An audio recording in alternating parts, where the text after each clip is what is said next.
Hello everyone, welcome back to day 4 of this series. Today we're diving into environmental variables, how to securely manage them, and how to structure your Uno project for scalability. Now you might be asking yourself, what is environmental variable?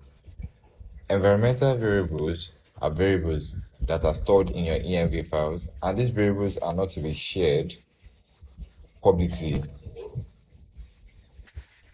Another way to look at this is just like how everyone has secrets that they don't want to share publicly. That is what environmental variable is all about. Now, these variables can be your API keys, your JWT secret, your database URL, and so much more.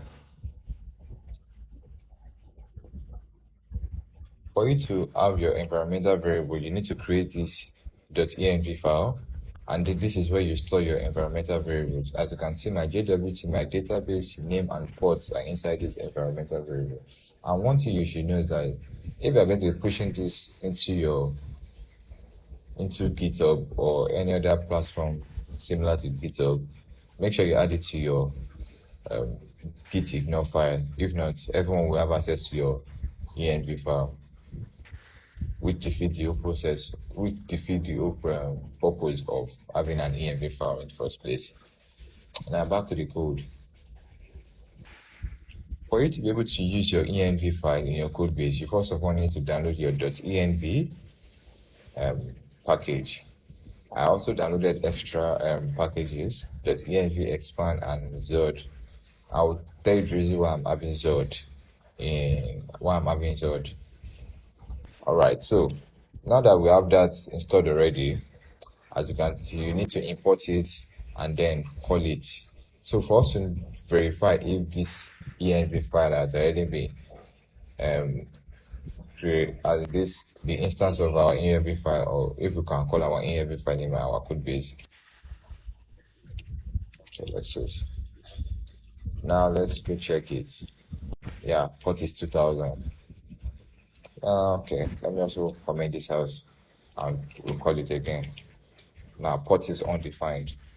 This is now the drawback or the reason why I don't call my env files, my env variables like this, because of what if I forget to call that variable, or what if I forget to write a value for that variable in my env file and I decide to use it in my code base? It's going to crash it. Why? Because of there is no value attached to that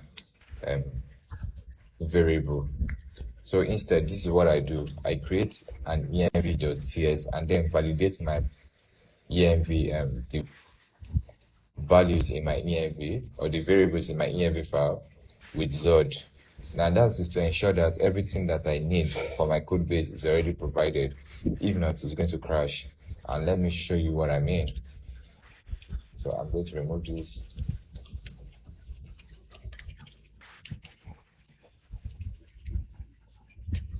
Import env from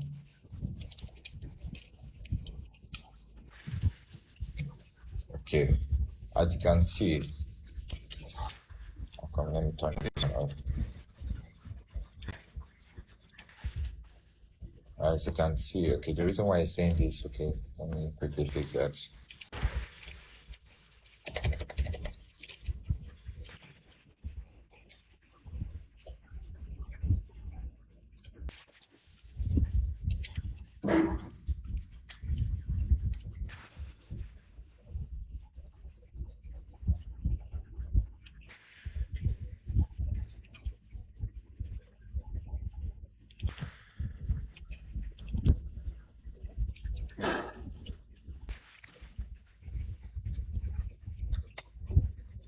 So now I already have this, okay.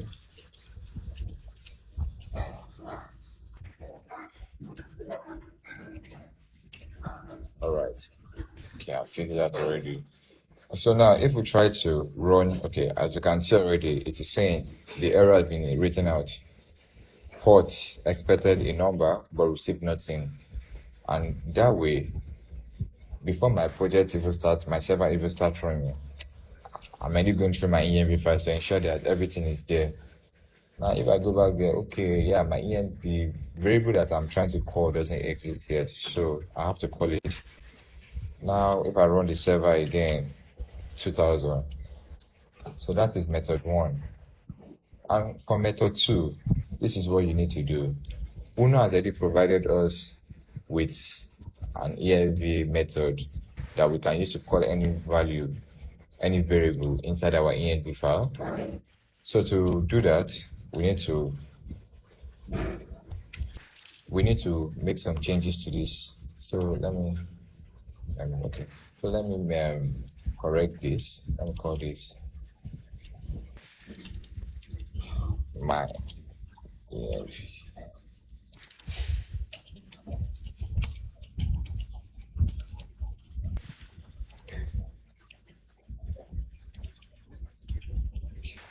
Okay, now we've done that. Next thing we need to do is import env from the Hono adapter.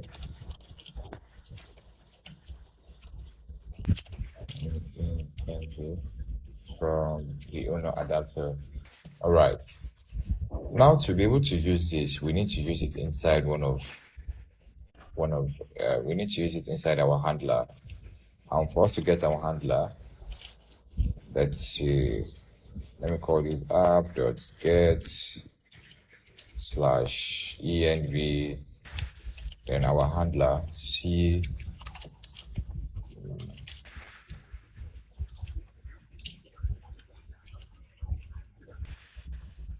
All right, so if we look at this, okay, because I've written it up.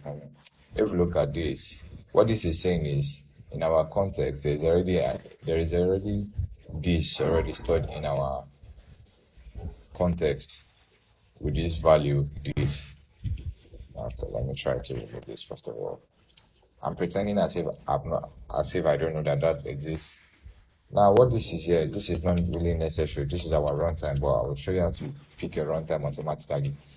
So what this is doing is, when I get to this endpoint, check my context for this variable name, and then put it out here. Let me also log it. This one. Let me log this one. Log name. All right. So if I try to go to that endpoint condition,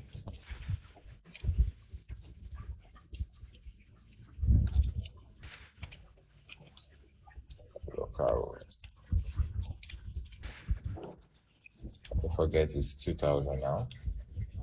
Says undefined. Why? Because of this hasn't been defined. So I try as much as possible just to reduce my usage of this this method. Why? Because of it doesn't validate, or it doesn't check if it exists. Yeah, it doesn't check if it exists.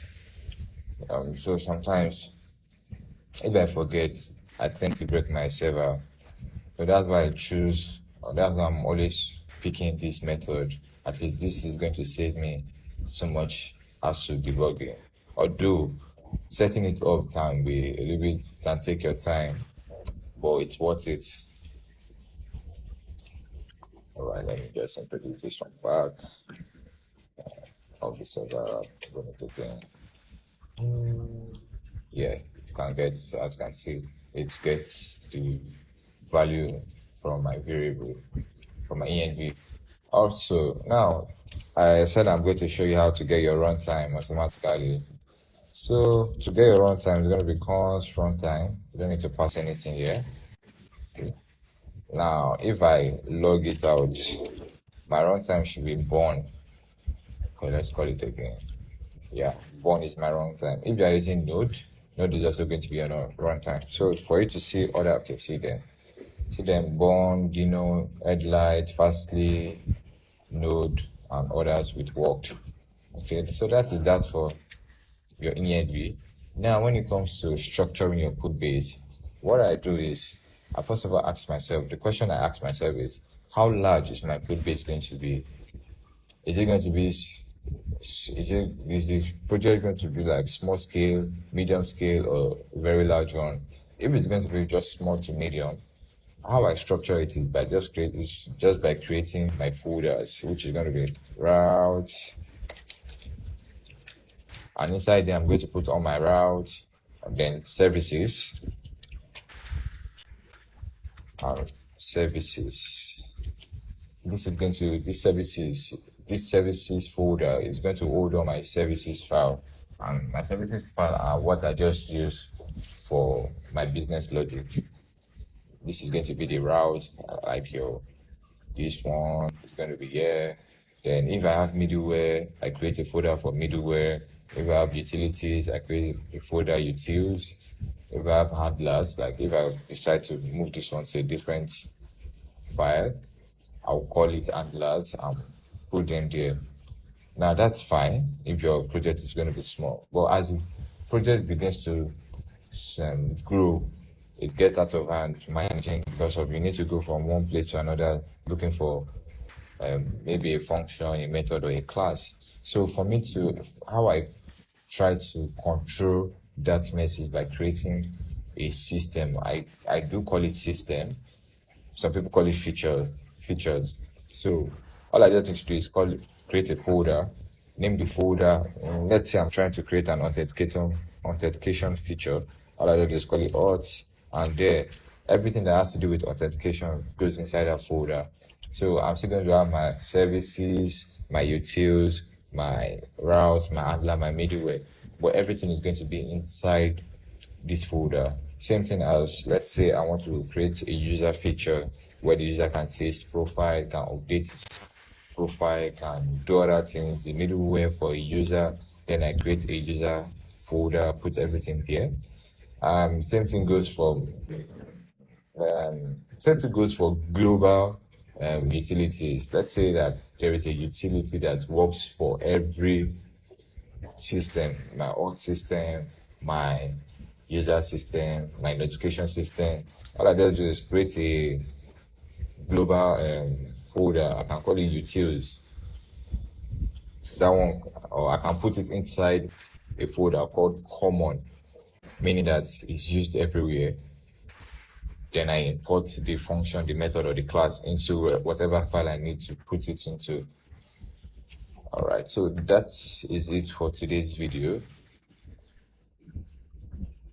In today's video, what we've learned, or what I was able to share, is how you can manage your environmental variable the right way, and the two ways of using environmental variable are also the two ways I structure my project. If you find this very helpful, don't forget to hit the subscribe or like button, and comment down below on how you structure your code base. I would love to read it.